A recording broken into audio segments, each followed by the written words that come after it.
Salut à tous, on se retrouve aujourd'hui pour parler du Paris Saint-Germain ce mercredi 7 juin et on commence avec une info officielle et ça concerne l'équipe du PSG. Donc le trophée des champions est reporté à janvier 2024 et c'est officiel. Donc la LFP a dû annuler la tenue de cet événement qui devait se dérouler en Thaïlande pour des raisons complètement indépendantes de sa volonté vraisemblablement financière. Donc 3 options à l'étranger sont étudiées pour organiser au mieux ce report parce que cette rencontre, le PSG devait disputer contre l'équipe de Toulouse, l'équipe qui a gagné la Coupe de France. Donc ça devait se jouer à Bangkok en tout début de saison, ça devait être début août et du coup ça ne pourra pas se jouer là au début août, ça se jouera plutôt janvier 2024. Donc le lieu et la date reste encore à être définie là très prochainement. Donc voilà, concernant ce trophée des champions qui sera peut-être un titre de plus pour le PSG. On va parler d'une grosse info et ça concerne Christophe Galtier qui n'est plus l'entraîneur du Paris Saint-Germain d'après le journal Le Parisien. Donc pour l'instant, quand je fais la vidéo là en ce 7 juin, pour l'instant on n'a pas vu encore l'officialisation du départ de Christophe Galtier. Mais voilà, d'après le journal Le Parisien, en gros, Luis Campos serait averti, informé, on peut dire plutôt Christophe Galtier de son licenciement là très prochainement. Ça peut être officiel dans la journée demain, après-demain. Donc voilà, Christophe Galtier devrait être licencié par cette équipe du PSG. De toute façon, sans douter, depuis pas mal de semaines, depuis l'échec, on peut dire, contre le Bayern Munich. Et du côté de Qatar, donc Doha a coché 3 noms pour succéder à Christophe Galtier. Donc voilà les 3 pistes actuellement sérieuses, on peut dire. Donc Nagelsmann, il y a Luis Enrique et Xabi Alonso. Il n'y a pas de José Mourinho parce que Mourinho, pour l'instant, d'après ce qui se dit, serait plutôt pour rester du côté de l'AS Roma. Donc voilà, concernant ces 3 coachs, donc le mieux, je sais pas c'est lequel le meilleur entraîneur pour le Paris Saint-Germain. On va juste parler de Nagelsmann parce qu'avant-hier il faisait la une du journal L'équipe en France. Donc c'était marqué Nagelsmann entraîneur numéro 1 du PSG avec Thierry Henry en adjoint. Et du coup Nagelsmann les gars, d'après l'équipe, parce qu'on peut voir un article du journal L'équipe, donc alors que Luis Campos a annoncé ce mardi, donc hier à Christophe Galtier, qui ne serait plus l'entraîneur du PSG la saison prochaine, Nagelsmann est attendu dans les 24 prochaines heures à Paris pour poursuivre les discussions avec les dirigeants parisiens. Donc en gros, sur ces 3 entraîneurs-là, celui qui a le plus de chances d'entraîner le PSG, c'est bien Nagelsmann, l'ancien coach du Bayern Munich, parce qu'en gros, il est attendu à Paris, là dans la journée, pour parler avec la direction, avec Luis Campos, pour peut-être devenir tout simplement le nouveau coach du Paris Saint-Germain. Donc chacun son point de vue. Est-ce que vous n'hésitez pas à mettre en commentaire, est-ce que voilà, vous êtes plutôt pour ou contre une arrivée de Nagelsmann? Donc on verra les gars. Donc moi j'ai toujours une préférence sur José Mourinho. On peut voir là sur les 3 choix.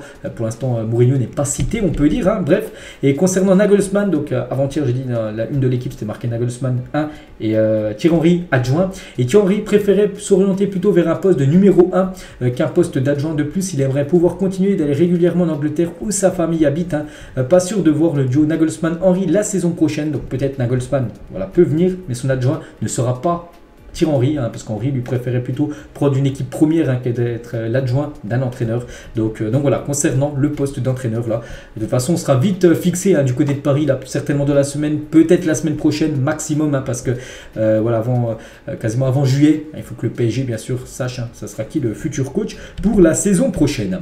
On va parler du jeune Hugo Ekitike. Donc ça fait 1 an quasiment qu'il arrive au club, et le PSG envisage déjà un départ d'Hugo Ekitike lors du mercato estival. Le jeune attaquant aimerait lui rester, convaincu qu'il peut mieux faire la saison prochaine. De toute façon, il peut que mieux faire, parce que cette saison a été très très moyenne quand même pour Hugo Ekitike. Après, c'est vrai que du côté du Paris Saint-Germain, bien sûr, il y a une énorme concurrence. En plus, cette saison, il y a quand même Messi, Neymar, Mbappé.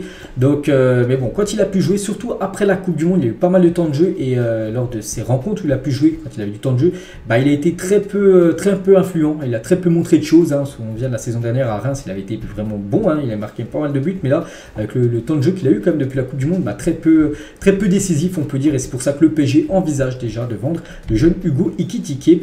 Donc, voilà, Ekitike il a fixé 2 conditions pour un départ. Donc avoir du temps de jeu déjà dans son futur club, et dans un club européen. Voilà ce qu'il aimerait, bien sûr, s'il venait à quitter l'équipe du PSG.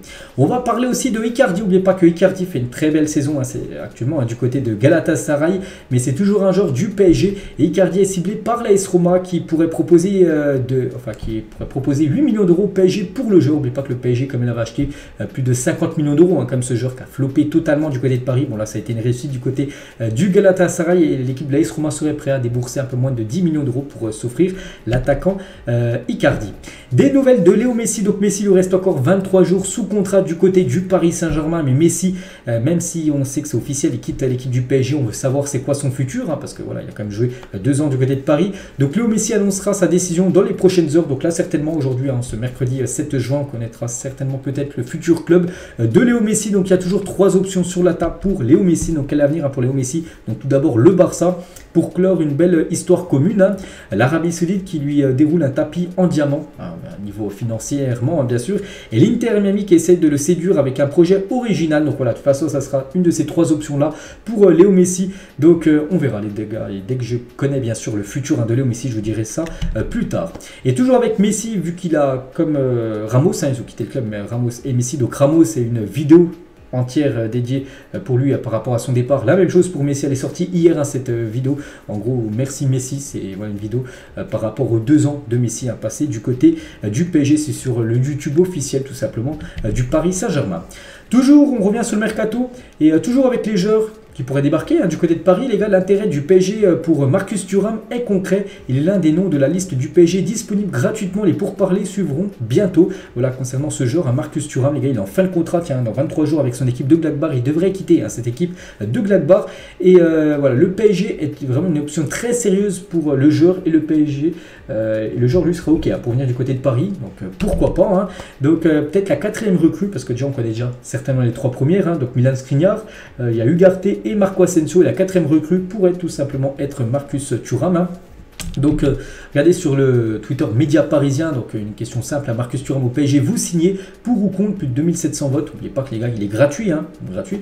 Donc la plupart ont mis pour, hein, dont moi les gars, voilà, 3/4 des supporters parisiens ont mis pour une arrivée, voilà, de Marcus Thuram, un joueur offensif, un joueur en plus gratuit. Après voilà, le salaire, il faut lui donner un salaire abordable, mais pas non plus un salaire pondeur, tout ça. Donc oui, je pense que bien sûr ça peut être une très belle option bien sûr pour le PSG, surtout pour renforcer l'attaque pour la saison prochaine. Donc il y a Marcus Thuram bien sûr qui est ciblé, hein, côté Paris Saint-Germain. Il y a toujours son frère, hein, Khéphren Thuram. Donc les frères Thuram, en gros Khéphren et Marcus, sont tous les deux convoités par le PSG. Donc Marcus, il y a moyen, après Khéphren sera plus compliqué parce que déjà il est sous contrat du côté de Nice. Puis il avait fait une déclaration il y a quelques jours que j'ai pu voir, en gros, qui se plaisait très bien à Nice et qui voulait rester, hein, du côté de Nice.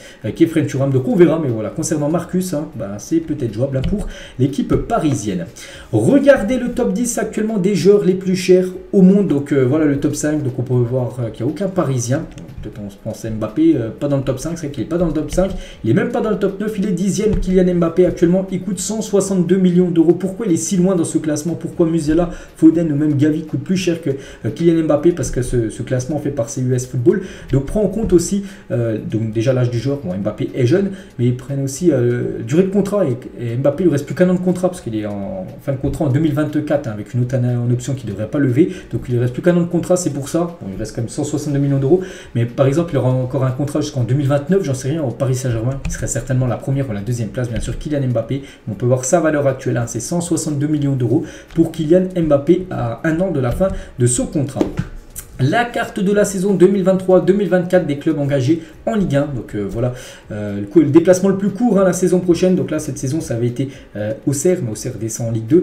Donc la saison prochaine, ça sera peut-être Reims, hein, le déplacement le plus court, avec peut-être l'équipe du Havre, hein, qui a une équipe que le PSG, ça fait longtemps qu'ils n'ont pas affronté, bien sûr, en première division. Des nouvelles de Sergio Rico, donc toujours dans un état préoccupant. Sergio Rico va passer de nouveaux tests médicaux prochainement, et dès que j'aurai bien sûr les résultats de ces tests, hein, je vous dirai tout ça.